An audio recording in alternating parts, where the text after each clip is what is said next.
Хлеб на нашем столе – это больше, чем продукт. Это необходимость. Его покупаешь каждый день. И наизусть знаешь цену в своем магазине. Поэтому, когда приходит информация, что он может подорожать, возникает резонный вопрос – почему? За ответом мы обратились к самим производителям. Как нам объяснили, ценообразование на хлеб складывается из многих факторов. Когда человек сам пришел, замесил себе тесто, и у него получилась булка хлеба гораздо дешевле. Но это производство, на котором работают люди. Проблема для нас, что мы сегодня не можем найти квалифицированных сотрудников. И они элементарно не хотят на этом производстве работать, потому что зарплаты ничтожные. Цена на хлеб зависит также от общезаводских расходов. Сюда входит стоимость горюче-смазочных материалов, в частности бензина, который еще пару месяцев назад вырос в цене. Кроме того, отключение электричества приводит к большому расходу дистоплива на генераторе и частым поломкам оборудования. И вот махина стоит.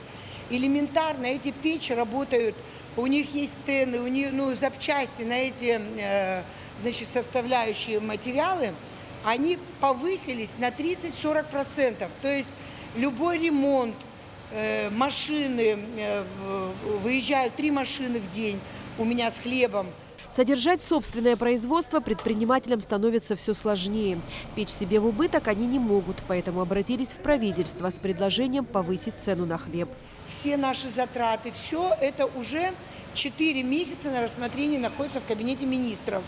Но сегодня мы уже столкнулись с такой ситуацией, когда, то есть если мы были нерентабельны просто, с завтрашнего дня, уже с сегодняшнего дня, мы уже идем на убытки. При таких условиях ни один предприниматель работать не будет.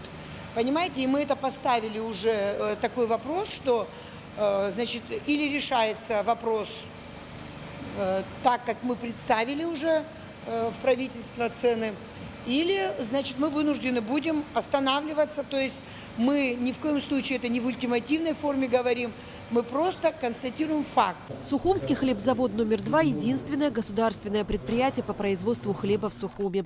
Завод обслуживает только гособъекты. Основные продукты, необходимые для изготовления хлеба – это мука, подсолнечное масло, соль и дрожжи. Сырье через местных поставщиков доставляется из России. По словам директора завода Теймураза Ченгелия, в августе килограмм муки стоил 22 рубля, в сентябре – 24, а уже в октябре – 28 рублей. Более того, рост цен еще продолжается.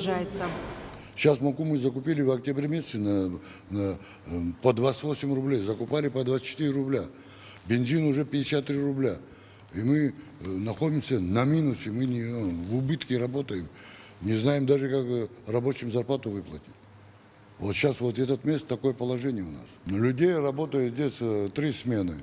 25 человек без администрации.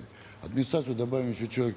Сколько нас? 5 человек там за склад, человек 5. 30 человек все работает на заводе. Проблем нету, мы можем больше набрать, но у нас выпуск мало. Вот. Завод самый хороший, новый, оборудование новое. Он может даже в сутки 20 тонн выпекать и обеспечивает полностью город Сухум. Но здесь коммерческие структуры, которые на конкуренция. Хлеб у нас прекрасный. На сегодняшний день цена за так называемый социальный хлеб составляет 24 рубля. Предприниматели полагают, что возможно повышение до 28 рублей за булку. Впрочем, решение должен принимать кабинет министров. Эсма Голанзе, Михаил Братухин, Абхазское телевидение.